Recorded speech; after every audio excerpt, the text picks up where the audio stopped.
بسم اللہ الرحمن الرحیم۔ السلام علیکم۔ روزانہ واقعات سننے کے لیے اس چینل کو سبسکرائب کریں۔ حضرت علی بن ابی طالب رضی اللہ عنہ کا بیان ہے کہ حضرت دانیال علیہ السلام یتیم تھے۔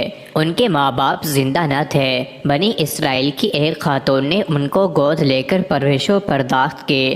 اس زمانے میں بنی اسرائیل میں ایک بادشاہ تھا جس کے 2 قاضی تھے۔ وہ خاتون بہت حسین و جمیل اور باروب تھے۔ وہ بادشاہ کی خدمت میں گاہیں بگاہیں آیا کرتی تھی اور اسے چند نصح کیا کرتی تھی۔ اس خاتون کی وقتاً فوقتاً بادشاہ کی خدمت میں آمد و رفت کو دونوں قاضی بڑے غور سے دیکھا کرتے تھے۔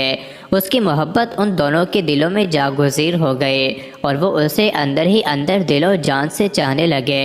ایک مرتبہ موقع پا کر انہوں نے اس پاک باز خاتون سے اپنی اندرونی کیفیت کا اظہار کر دیا اور اسے یہ باور کرانے کی کوشش کی کہ ہم دونوں تم سے بہت پیار اور محبت کرتے ہیں۔ ہمیں یقین ہے کہ ہمارے عشق کو تم قبول کرو گے۔ مگر اس پاک باز خاتون نے انہیں نصیحت کی اور ان کی محبت قبول کرنے سے انکار کر دیا۔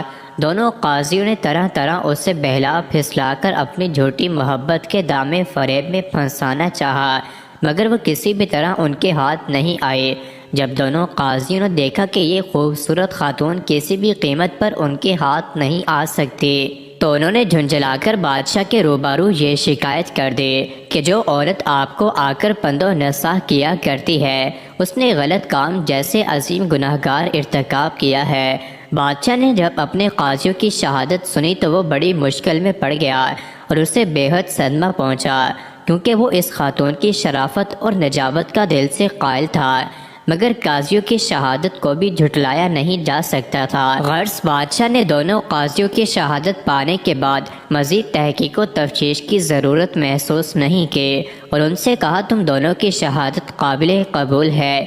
پھر بادشاہ نے اس عورت کو 3 دن کی مہلت دی اور اس کے بعد اس کی سنگساری کا حکم دے دیا۔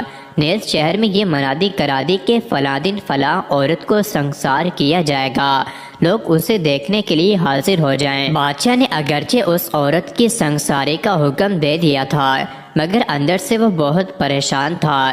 اس نے اپنے ایک خاص معتمد وزیر سے پوچھا کیا کسی ہیلے بہانے سے اس عورت کو سنگسار ہونے سے بچایا جا سکتا ہے؟ وزیر نے عرض کی اب جب کہ شہر میں اس کی سنگساری کی منادی کرا دی گئی ہے اور یہ سنگساری کا فیصلہ آپ ہی کے قریبی 2 قاضیوں کی شہادت کی بنیاد پر دیا گیا ہے، پھر ایسی صورت میں اس عورت کی سنگساری کے فیصلے پر عمل درآمد نہ کرنے میں کون سی چیز مانع ہو سکتی ہے؟ تیسرے دن جو کہ اس عورت کے سنگسار ہونے کا دن تھا، بادشاہ کا وہ معتمد وزیر گھر سے نکلا۔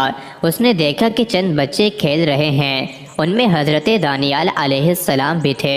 وہ حضرت دانیال علیہ السلام کو نہیں پہچانتا تھا، تاہم کھڑا ہو کر ان بچوں کا کھیل دیکھنے لگا۔ حضرت دانیال علیہ السلام بچوں کو اکٹھا کر کے کہا اے بچوں آؤ میں تمہارا بادشاہ بنتا ہوں۔ مزید ایسے ہی ویڈیوز کے لیے چینل کو ضرور سبسکرائب کریں۔